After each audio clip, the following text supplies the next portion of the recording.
Hey everyone. So as I mentioned in a previous video, my mum had substance issues before. And things were pretty bad. Like after she got divorced with my stepdad, things were pretty bad in the house.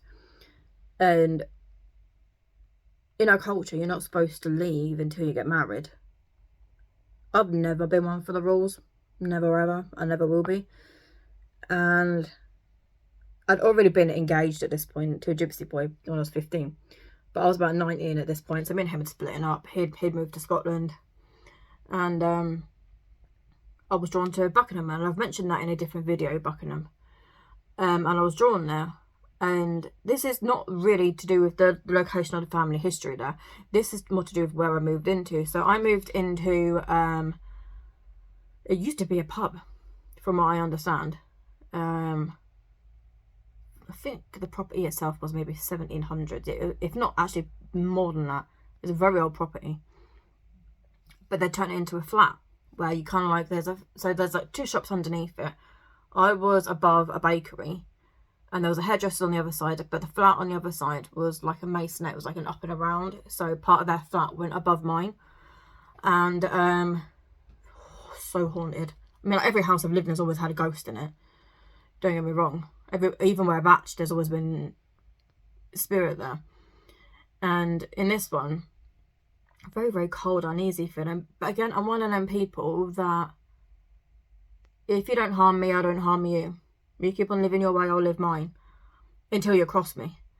And I really wasn't that fussed by the energy there, because again, every place I've been to, every place I go, I always come across a spirit of some kind, or energy of some kind. I really wasn't that fussed.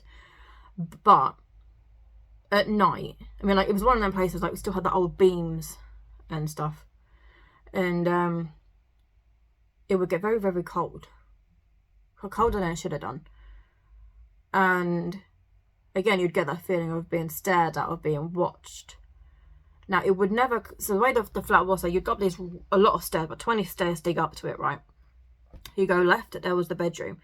You go right, that would lead you to the second bedroom, the bathroom, the kitchen, and the lounge. So my bedroom was complete opposite side of the rest of the flat. So I never really used to get much activity in my bedroom. At least the spirit had boundaries, and not a lot of them do, but this one did.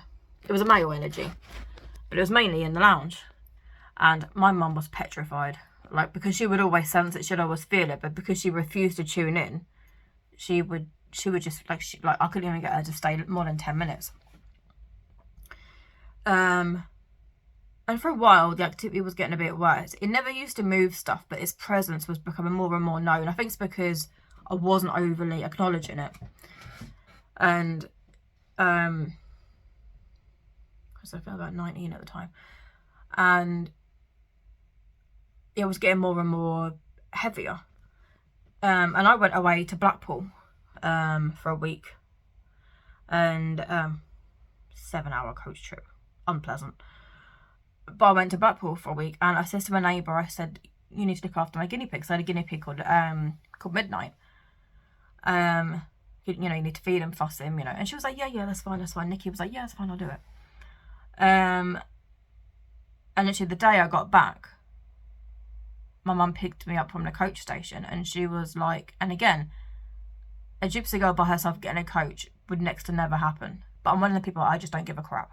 I'll do what I want to do when I want to do it. So I did it. And what was worse is I went to Blackpool by myself for a week. Anyway. And my mum was like, I got something to tell you. And I was like, what is it this time? Who's died? And she actually goes, well, your guinea pig has. And I got back to that flat, right? And because the flat was about 40 minutes from the coach station, because I had to get a coach from somewhere else. And the heaviness again, it was almost like walking in that flat was almost like the calm before the storm, or the eye of the storm. All of a sudden it goes silent. All of a sudden something's holding its breath. I get in there, and my guinea pig had been scared to death. And I'm not kidding you, that is how my guinea pig died. It died petrified. And oh, Jesus Christ, again, I'm one of them people that you do not want to screw with me, you do not want to F with me. I have a wicked temper on me, I'm nice, don't get me wrong, and I will give anybody the benefit of the doubt, but if you push me past a certain limit, you're going to wish you'd never met me. And it's even worse when it's a spiritual thing, because, and this is not something I talk about very much, but there is a lot of dark gifts in our family on my dad's side. My cousins are known for not necessarily being nice witches. They're, again, the type of people you don't want to cross. And I'm like that on a spiritual